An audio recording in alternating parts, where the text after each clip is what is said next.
A paz do Senhor, querido professor, aluno e você também que nos assiste, mas que ainda não é um aluno frequente da EBD. Eu sou o irmão Cleanto, professor da classe de jovens, ali do tempo central da IADERN, e estamos em mais um episódio do EBD em Síntese Podcast. Este trabalho, que é uma iniciativa do DENEC, o Departamento de Ensino e Educação Cristã da IADERN, dirigido pelo pastor Reinaldo Dilo. E nesse novo trimestre, como você já percebeu, querido professor, nós estamos estudando sobre a epístola aos Gálatas, né? Alguns aí dizem que essa epístola é a mais polêmica de Paulo, pelo seu tom apologético, pelas palavras contundentes que ele utiliza. Ela traz conceitos essenciais para o cristão, trata sobre justificação, liberdade em Cristo, a relação entre fé e obras, a suficiência da graça para a salvação. E no podcast de hoje, nós vamos tratar da lição número 5, que tem por título Advertência contra o Legalismo. E para tratar desse assunto, está aqui comigo o professor Matheus Lins e o professor Ayrton Senna. A paz do Senhor, meus amigos. A paz do Senhor, querido professor Cleanto, querido professor Ayrton, para mim é um prazer dividir mais uma vez, mais um episódio aqui, né, do EBD em Síntese Podcast. Certamente Deus trará grandes ensinamentos, assim como em todas as outras lições. Essa que é uma lição de grandes aprendizados, lição essa que traz tópicos bem relevantes no que diz respeito ao legalismo, né, como nosso irmão Cleanto já adiantou, e também o que isso teria a ver com a nossa própria salvação. A paz do Senhor, professor Cleanto, a paz do Senhor, professor Matheus Lins. É um prazer imenso estar com vocês, dividindo essa bancada em mais um episódio, do nosso EBD em Síntese Podcast. Esse programa, esse projeto que tem sido um canal de bênçãos para auxiliar os professores na direção das aulas da EBD. E hoje falaremos também, como o senhor falou, a respeito da lição de número 5. Amém. Então, vamos iniciar pela leitura dos objetivos da lição, que são eles: apresentar, segundo a lição, o caso de Antioquia, refletir a respeito do conflito entre Paulo e Pedro e compreender que Paulo estava crucificado com Cristo.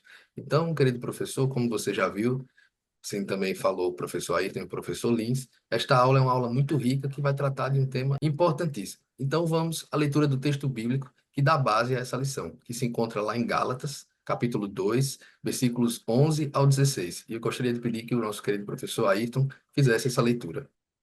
Vamos ler a palavra do Senhor. Gálatas capítulo 2, versículos 11 ao 16. E chegando Pedro a Antioquia, lhe resisti na cara, porque era repreensível. Porque, antes que alguns tivessem chegado da parte de Tiago, comiam com os gentios, mas depois que chegaram, se foi retirando e se apartou deles, temendo os que eram da circuncisão. E os outros judeus também dissimulavam com ele, de maneira que até Barnabé se deixou levar pela dissimulação. Mas, quando vi que não andavam bem e direitamente conforme a verdade do Evangelho, disse a Pedro na presença de todos: Se tu, sendo judeu, vives como gentios e não como judeu, por que obrigas os gentios a viverem como judeus? Nós somos judeus por natureza e não pecadores dentre os gentios. E por fim, versículo 16: Sabendo que o homem não é justificado pelas obras da lei, mas pela fé em Jesus Cristo, temos também crido em Jesus Cristo para sermos justificados pela fé de Cristo e não pelas obras da lei, porquanto pelas obras da lei nenhuma carne será justificada. Amém. Um bom pontapé para você iniciar a sua aula é definir o que é o legalismo. E eu trouxe aqui uma definição do dicionário teológico do pastor Claudionor de Andrade, que diz o seguinte: legalismo é a tendência de reduzir a fé cristã aos aspectos puramente materiais e formais das observâncias, práticas e obrigações eclesiásticas. E era exatamente isso que estava acontecendo com as igrejas da Galácia, né? A seita dos judaizantes, que eram os judeus convertidos, né? Porque nós tínhamos os judeus que passaram a crer em Cristo como único e suficiente Salvador. Então, esses são os judeus convertidos. Muito provavelmente você já tratou disso lá nas aulas anteriores, né? E esses judeus, eles queriam convencer, né? Eles queriam forçar os gentios a também se converterem e guardarem a lei de Moisés. Então, Paulo ele surge para combater esse erro grosseiro que atacava diretamente ali a suficiência do sacrifício de Cristo para a salvação.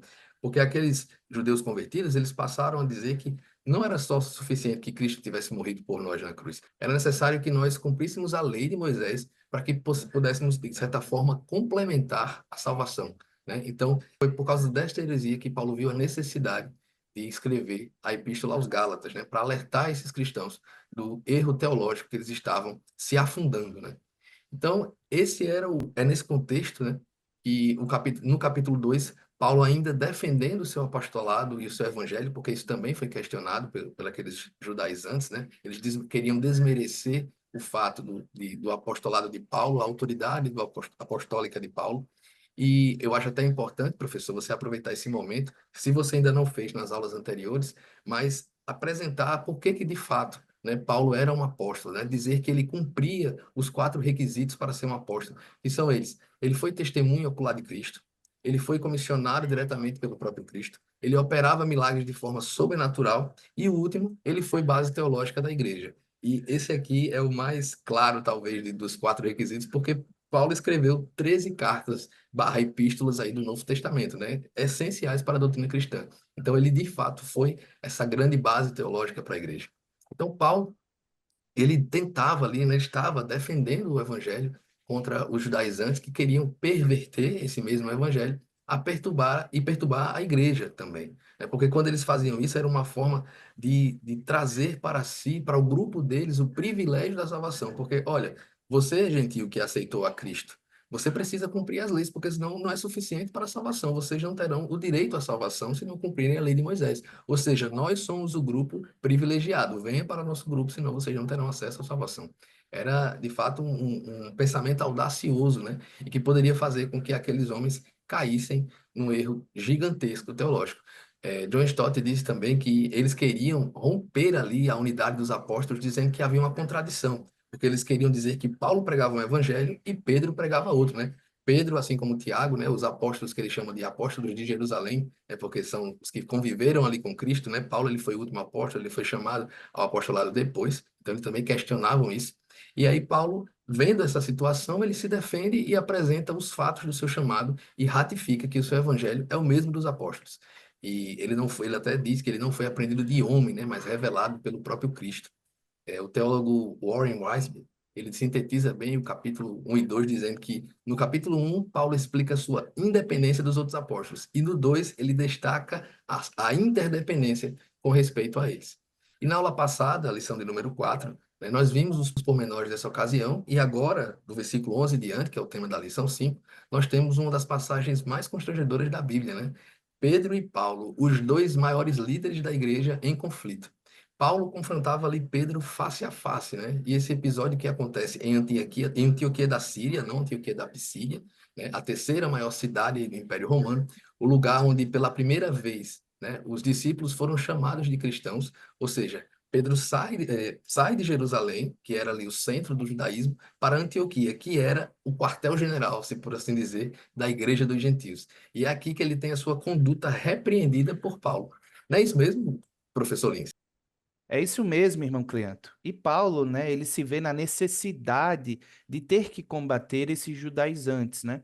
Assim como Jesus, o próprio, combateu os fariseus, os escribas, em diversas ocasiões, Jesus era realmente confrontado por esses fariseus. Numa certa ocasião, que está descrita lá em Marcos, por exemplo, o próprio Jesus é confrontado acerca dos seus discípulos. Quer dizer, os fariseus e escribas desceram de Jerusalém, que distava, né? Havia uma certa distância entre Jerusalém e Cafarnaum, que era onde eles estavam, e eles acabaram confrontando Jesus porque os discípulos de Jesus não limpavam as mãos antes de comer. Então você veja que a questão do legalismo sempre acompanhou toda a história, né, no Novo Testamento, e Jesus combatia. Jesus ele combatia principalmente a questão da incircuncisão do coração. E Paulo foi exposto a esse evangelho quando conheceu a Jesus.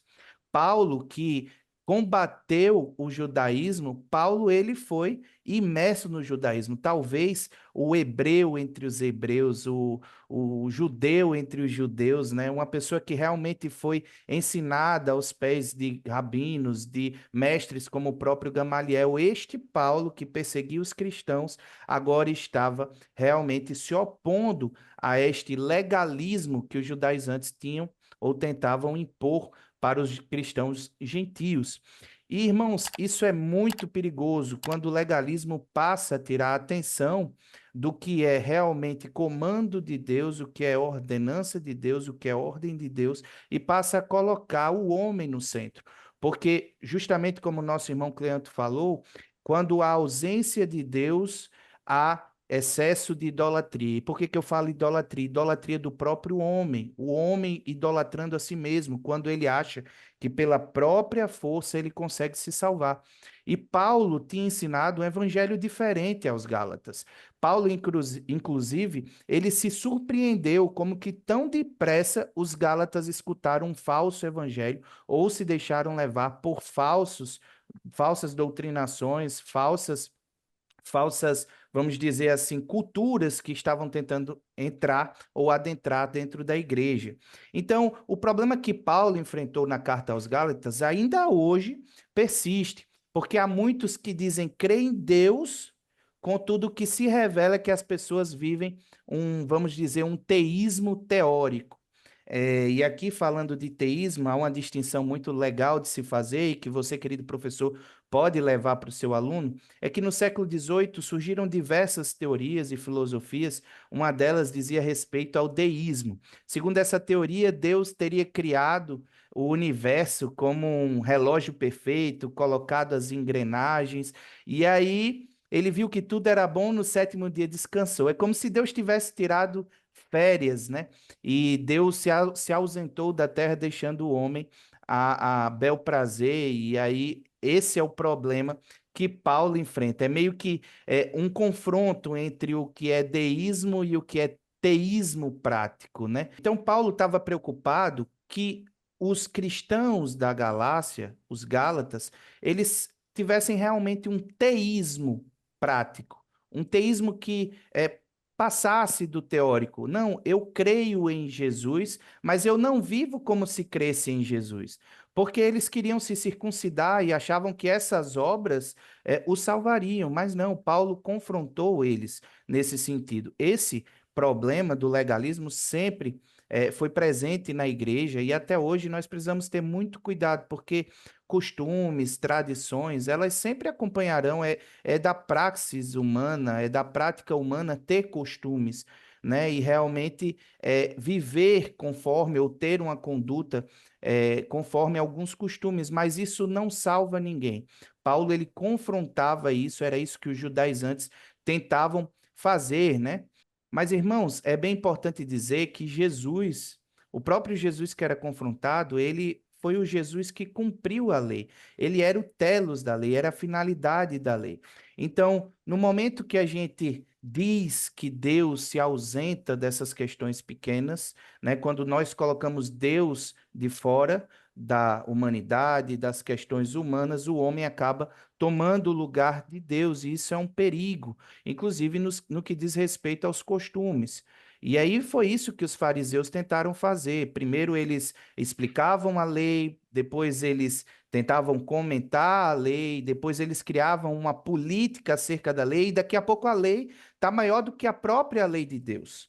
Você vê que a tradição oral, até no Sermão da Montanha, Jesus confrontava fortemente quando ele dizia: olha, vocês ouviram, né, olho por olho, dente por dente, mas eu vos digo que amem o próximo, que amem o seu inimigo. Aparentemente, Jesus, e era isso que Paulo também tentava passar, esse era o centro do evangelho.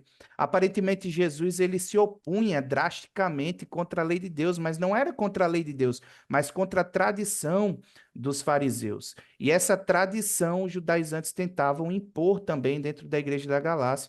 E como bem disse o nosso irmão Cleanto, isso era um perigo e que Paulo combateu fortemente quando ele disse que pela fé nós somos salvos e não pelas obras. Amém, irmãos? Amém, professor Matheus Lins, né? E um ponto importante desse primeiro ponto, que eu gostaria de pincelar, é até a expressão bíblica, né? Que é utilizada para poder informar essa questão do legalismo, que Paulo estava inserido junto a Pedro, né? Que é temendo os que era da circuncisão. No versículo 2 que a gente leu, ficou claro isso quando ele fala o seguinte: porque antes que alguns tivessem chegado à parte de Tiago, comia com os gentios, mas depois que chegaram, se foi retirando e se apartou deles, temendo os que eram da circuncisão.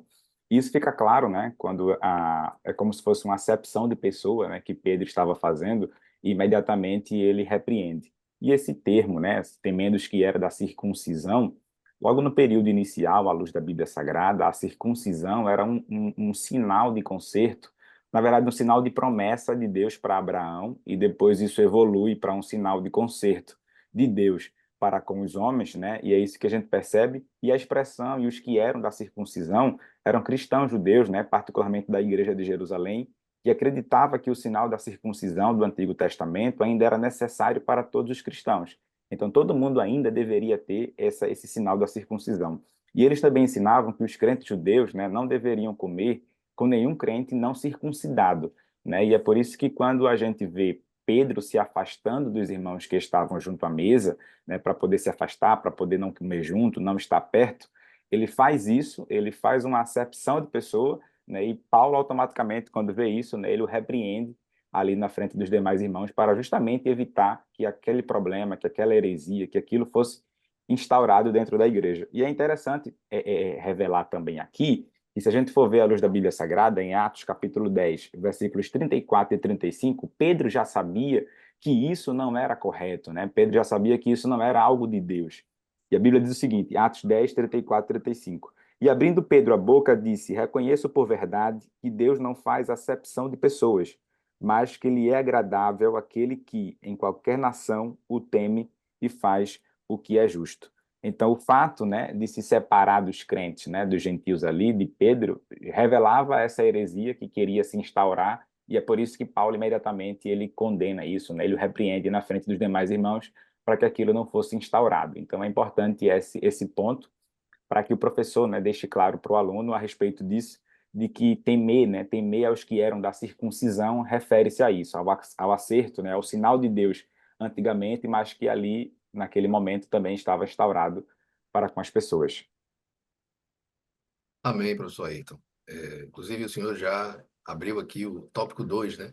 Que tratou já do clímax desse episódio da história, escrito ali aos Gálatas, né?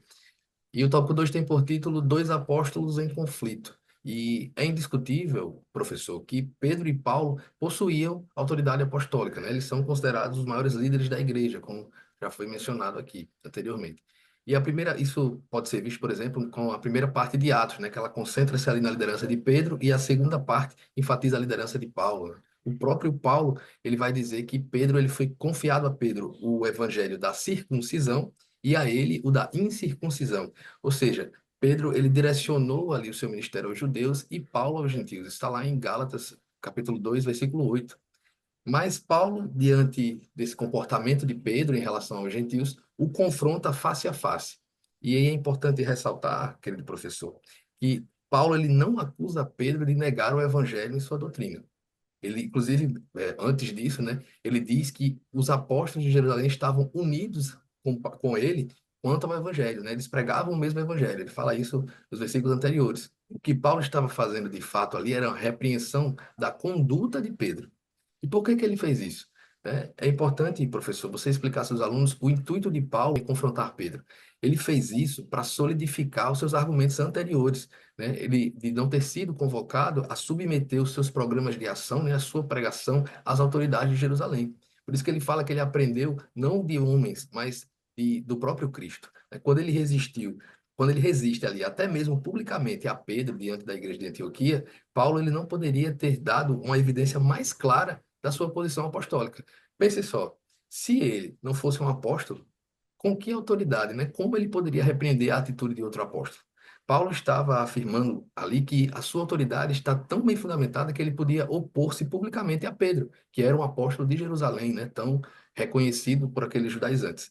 Então ele não fez isso, é importante que fique claro, para se autopromover, mas porque Pedro, na posição de modelo a ser seguido, ele estava agindo de forma inadequada e os Gálatas eles precisavam ser alertados desse tipo de comportamento. E algo que eu acho interessante é que essa atitude de Paulo, ela evidencia que o evangelho é maior do que o apóstolo. E ela demonstra que Paulo estava preocupado com essa coisa genuína do evangelho. Qual é a mensagem pregada de fato? Não existe um evangelho para um evangelho para outro. Pedro, assim como Paulo, já conhecia a universalidade do evangelho. O evangelho não é para um grupo específico. E Paulo não podia deixar que aquela acepção de pessoas, como o professor Ayrton falou, fosse tida como um comportamento adequado, já que foi Pedro, o líder, um grande apóstolo, que fez. A igreja podia pensar, se Pedro fez, eu fiz. E essa hipocrisia, que é a tradução, que é a melhor tradução para o termo grego, né, que Paulo, como Paulo chama essa atitude de Pedro, né, ela revela muito isso. O próprio Pedro pregou ao primeiro gentil convertido, que foi Cornélio. Então, ele se uniu aos gentios, ele comeu com eles, ele os considerava irmãos em Cristo. A sua antiga visão judaica preconceituosa acerca dos gentios já havia sido vencida. Mas quando os que eram da parte da circuncisão, como o texto diz, chegam, né, Pedro se afasta e depois acaba se apartando deles, temendo os da circuncisão. E os da circuncisão, como a Ayrton já falou também, era um grupo de judeus radicais, né, convertidos, que Paulo chamou de falsos irmãos, lá em Atos 15:15, né, próximo ali do episódio do Concílio de Jerusalém, onde ele vai discutir justamente essa questão da prática ou não da lei de Moisés, né? E qual era o problema, então, né? A teologia de Pedro não tinha mudado, era a mesma. Ele continuava crendo que os gentios faziam parte da igreja de Cristo, mas a sua atitude, ela estava em desacordo da sua teologia, com a sua teologia. Porque havia um conflito entre doutrina e conduta, em outras palavras, entre fé e prática. Por causa desses falsos irmãos, né, esses judaizantes, esses chamados de da circuncisão, Pedro virou as costas para os verdadeiros irmãos. E é importante, professor, você falar também sobre liderança, porque um líder, ele nunca será neutro, né? Afinal, qual a melhor característica da liderança, se não a capacidade de influenciar pessoas? Por que que eu falo isso? Porque quando Pedro tem aquela atitude, ele também contamina Barnabé. Porque Barnabé também se aparta daquele grupo. E Barnabé que foi um grande apoiador dos gentios, da pregação do evangelho aos gentios. Então, veja como o líder carrega um peso muito grande nas suas atitudes, na sua conduta. E é por isso que Paulo precisava interpor ali Pedro e repreendê-lo na frente dos irmãos, para que eles entendessem qual era o comportamento adequado. Não era porque Pedro fez que isso poderia virar pretexto para que os irmãos também fizessem. Essa foi a ideia de Paulo. Não era uma queda de braço para ver quem era mais forte, para demonstração de maior autoridade, mas porque a igreja precisava estar ciente qual era a conduta adequada, qual era a mensagem do evangelho que estava sendo pregada. E é importante você aproveitar esse momento, professor, para provocar o seu aluno a pensar o que passou na cabeça daqueles crentes gentios quando não só Pedro, mas também Barnabé se afastaram deles. Muito provavelmente esses crentes aí, por essa postura, né, procuraram Paulo, e aí Paulo entendeu a situação e teve que enfrentar com clareza e coragem. Foi aí que ele repreendeu o apóstolo Pedro. Esse episódio, ele também nos faz refletir sobre a nossa conduta diante de determinadas pessoas. Aí é a hora que você provoca o seu jovem, né? O crente, ele precisa ter bom testemunho por onde ele passar, independentemente de quem seja a pessoa ou o grupo com que ele se relaciona. Eu acho importante você até questionar. Você tem o mesmo comportamento diante de todas as pessoas? Pergunta ao seu aluno. Sua conduta é uma diante dos irmãos da igreja e outra diante dos seus amigos da faculdade? Ou é a mesma? Nós precisamos ser sal da terra e luz do mundo, onde colocarmos a planta dos nossos pés. No episódio que foi lido, Pedro e os demais judeus, eles não agiram sinceramente quando eles se apartaram. Eles estavam agindo contra a própria consciência, pelo medo covarde de um pequeno grupo, o grupo dos da circuncisão. E se a gente fizer um link, né, não é a primeira vez que Pedro faz isso. Esse Pedro é o mesmo Pedro que negou Jesus diante de uma criada, quando foi questionado se ele o conhecia, né? Então, isso só prova que todos nós somos suscetíveis a falhas. Não adianta querermos ser super-heróis. Se Paulo não tivesse repreendido a atitude de Pedro naquele momento, isso poderia ter consequências devastadoras para a igreja. Pedro, ele era de fato um líder. Seu pecado, ele tinha mais peso diante dos liderados porque a sua responsabilidade era maior. Como já foi dito, imagina Pedro fazendo aquilo, ninguém o repreende, e os apóstolos, olha, a gente pode fazer acepção de pessoas, porque Pedro fez, se Pedro fez, eu posso fazer. Pedro é apóstolo, então se ele fez, é a jurisprudência que eu preciso para fazer. Então, Paulo não podia jamais deixar esse tipo de comportamento passar impune, e por isso ele repreende Pedro naquele momento, porque ele atacava diretamente ali a unidade espiritual da igreja. Como já disse, não era para medir forças, não era uma queda de braço entre Paulo e Pedro, mas uma defesa à pureza do evangelho. Amém? Perfeito, professor Cleanto, né? E só para reforçar, pegando o gancho no que o senhor falou a respeito de Pedro, né? E isso, à luz da Bíblia Sagrada, a gente vai ver diversos momentos onde ele tem uma instabilidade, né? Onde, mediante pressão, digamos assim, ele cede, né? E é interessante de que, caro professor, pode reforçar como aluno, justamente essa questão, que o ponto principal, né, da nossa ideia aqui, ao falar esse ponto, é defender de que, independente da pressão, nós precisamos agir como Paulo, né? Nós não devemos ser aquelas pessoas que cedem, nós não devemos ser aquelas pessoas que faz acepção de pessoa. É claro que falando isso aqui para vocês é muito fácil, né? E a gente só vai ser provado realmente quando a gente estiver na situação. Mas a gente precisa entender que a postura de Paulo foi a postura mais ideal possível, porque ele está mostrando para as pessoas, né, para aquela igreja, dizendo: olha, o líder de vocês errou, mas entendam que há uma verdade absoluta acima de qualquer judaizante, que é Cristo. Né? Então, se Cristo não faz acepção de pessoas, se Cristo não tem mais esse peso, né, da circuncisão de outrora, então agora nós não devemos ter. Então é importante reforçar para o aluno, né, para poder despertar ele para isso, né, quem ele é, né, quando ele está na escola, quem ele é quando ele está na faculdade, quem ele é quando ele está no trabalho, quem ele é quando ele está na escola técnica, porque essa pressão que a gente tem, né, que a gente vai viver sempre tendo e passando por isso, vai revelar realmente quem somos. Se teremos a atitude de Pedro na acepção ou se seremos firmes como Paulo foi naquele momento.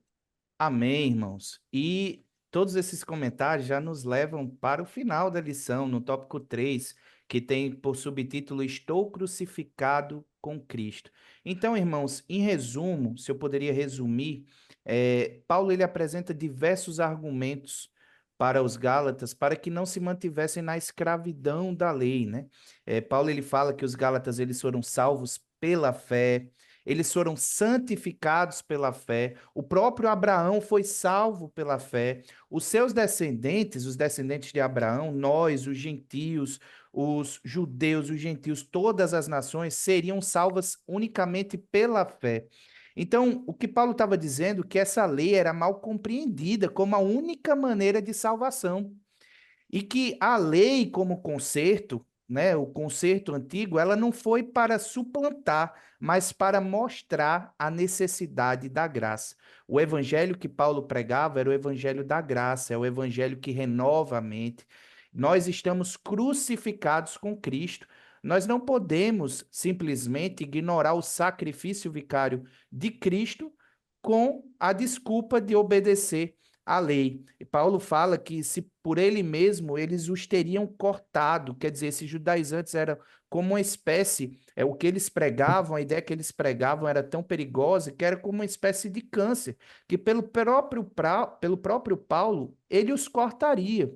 Então, irmãos, a lei serviria como um espelho. É como se nós tivéssemos, e você, professor, pode até usar essa analogia, é como se nós estivéssemos de frente para um espelho. A lei é esse espelho. Se nós olharmos de frente para o espelho, eu estivesse aqui de gravata, eu olharia, talvez, visse a gravata um pouco torta, mas o espelho só aponta o problema. Então, é por isso que o pecado ele é revelado pela lei. Com base na lei, os judeus, Abraão, seus descendentes, conseguiriam perceber este pecado. Eles viam que a gravata estava torta, mas o espelho não poderia fazer nada para ajeitar essa gravata. Então não é o espelho, não é a lei que salva o homem, mas a graça de Deus. É necessário o próprio homem ir lá pela fé, dar uma ajeitada na gravata, crer em Deus e que vai ficar bonito, e aí sim o negócio vai dar certo, a salvação é garantida. Mas irmãos, Paulo, ele combateu fortemente, nós já tratamos sobre isso. E eu gostaria de trazer aqui o que está escrito em Gálatas, capítulo 5, que vai tratar exatamente da liberdade. Quando Cristo foi crucificado, quando Cristo morreu na cruz por nossos pecados, ele nos deu uma liberdade. E aí, irmãos, eu vou ler a partir do versículo 1, porque é muito interessante, e diz o seguinte: Estai, pois, firmes, isso é Gálatas, capítulo 5, né? Diz assim: Estai, pois, firmes na liberdade com que Cristo nos libertou e não torneis a meter-vos debaixo do jugo da servidão, ou seja, debaixo do jugo da lei. Eis que eu, Paulo, vos digo que se vos deixar de circuncidar, Cristo de nada vos aproveitará.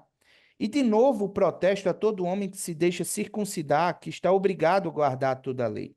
Separados estáis de Cristo, vós os que vos justificais pela lei, da graça tendes caído. Então eu tiro o poder da graça e substituo a graça pela lei. E, irmãos, nenhum homem é capaz de cumprir integralmente a lei de Deus. A Bíblia é clara quando diz que a misericórdia do Senhor é a causa de não sermos consumidos. E isso é graça, meus irmãos.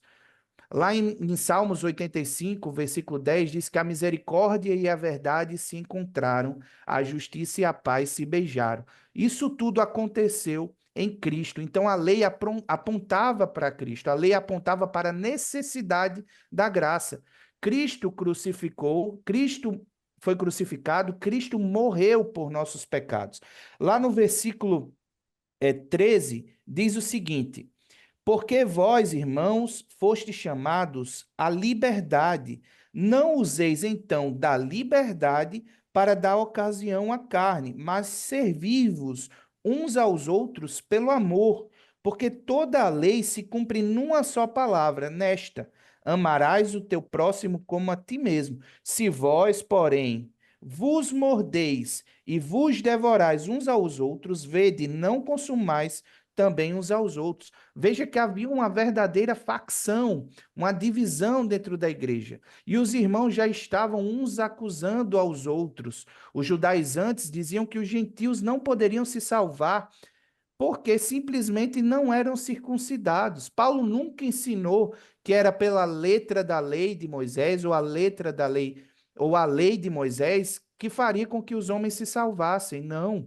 Toda a história, desde o princípio, desde o Gênesis até o Apocalipse, toda a Bíblia é contextualizada, é finalizada e aponta para Cristo. Cristo é a finalidade da lei. Cristo cumpriu integralmente a lei.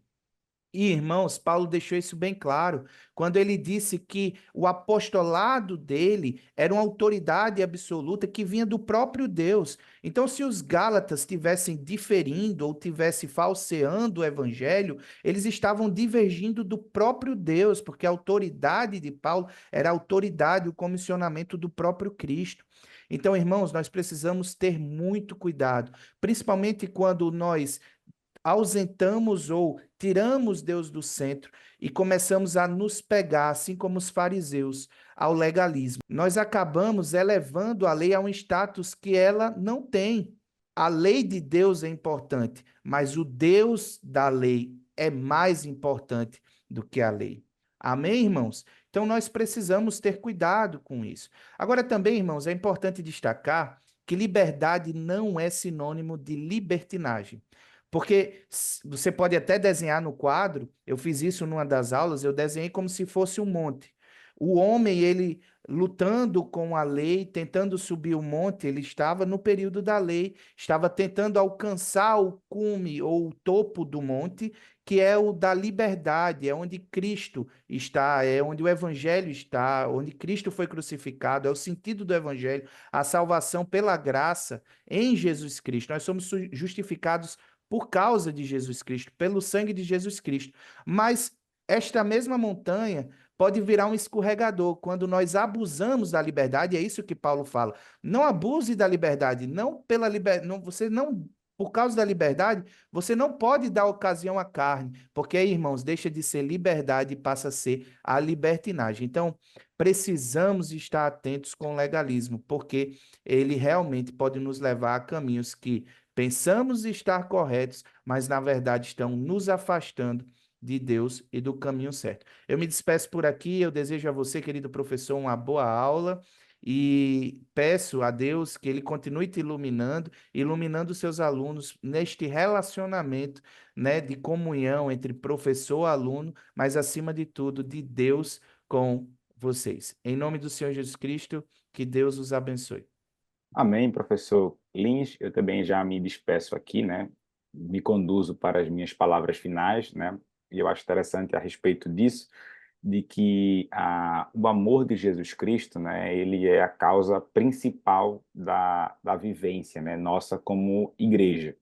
Então, se a gente não tiver esse amor implantado no nosso coração, e é sobre esse amor, né, que eu vou dar a minha palavra final, mas só levantando a bandeira do amor, que faz com que a gente não tenha acepção de pessoa, que faz com que a acepção de pessoas, esse amor que nos faz amar o nosso irmão, independente de como ele esteja, da forma como ele esteja, né? Esse legalismo, ele entra na igreja, infelizmente ainda nos dias atuais, a gente vê muito disso, né? A gente pode perceber muito disso, das pessoas fazerem acepção, das pessoas não sentarem próximo, das pessoas não estarem juntos ali na mesma mesa, no mesmo círculo de amigos, na mesma comunhão em Cristo. Então, isso faz com que a gente perca o amor em Jesus Cristo, né? Então, o que Paulo estava dizendo ali, olha, a lei de Deus, né, ela deve ser seguida sim, mas o Deus está acima da lei, como o professor Lins falou. A lei de Deus, ela deve ser seguida, mas Jesus está acima da lei. Então, aquilo que vem de Jesus Cristo, de Deus diretamente, está acima de qualquer coisa. E também agradeço, né, a oportunidade de poder estar com vocês aqui. E para minha última frase, né, eu gostaria de deixar uma frase até um tanto que conhecida da juventude da igreja, né, dos irmãos que sempre leem C.S. Lewis, né, que fala a respeito do seguinte: se a cruz que você carrega não te ensina a amar, não é a mesma de Cristo. Então, que a gente possa estar sempre amando uns aos outros e colocando o amor de Jesus Cristo acima de qualquer coisa. Amém, meus irmãos. Excelentes contribuições. Eu não tenho mais nem o que falar depois de contribuições tão ricas quanto essas, né? Então, só para não terminar por aqui o podcast, já foi muito bem explanado o tópico 3. Eu queria só ler um versículo que se encontra na Epístola aos Gálatas, capítulo 2, versículo 21, que diz: não anulo a graça de Deus, pois se a justiça é mediante a lei, segue-se que Cristo morreu em vão. O único que tem a capacidade de nos tornar justos diante de Deus é o próprio Cristo. Se é a lei que nos justifica diante de Deus, como os judaizantes defendiam, Cristo morreu em vão. E nós sabemos que Cristo não morreu em vão. Ele morreu para que pudéssemos ser perdoados de todos os nossos pecados. Então, querido professor, você vai perceber, principalmente se você for o único professor da sua classe, que este terceiro tópico está totalmente ligado à aula de número 6, né? Então, é um desafio você falar sobre justificação, falar sobre estar crucificado com Cristo, sem entrar tanto na lição de número 6. Então, até como dica, eu poderia dizer que se você for o único professor, talvez seja interessante você emendar essas duas aulas. Colocar a aula 6 dentro da aula 5 e deixar a aula 13, que seria uma aula livre, para fazer alguma espécie de dinâmica, prova de conhecimento com seus alunos, ou de repente alguma aula de campo, conforme Deus colocar no seu coração. Mas são temas muito próximos, e se você não é um professor único, seja leal com o seu professor próximo e não entre tanto no tema para que ele não acabe repetindo muitas coisas que você vai apresentar nessa aula de número 6. Então é isso. Somos gratos a Deus por mais uma oportunidade que Ele nos dá de estarmos aqui reunidos e que sua aula seja uma bênção e que Deus continue utilizando você como instrumento na vida dos seus alunos. Amém? Deus os abençoe e até um próximo episódio do EBD em Síntese Podcast.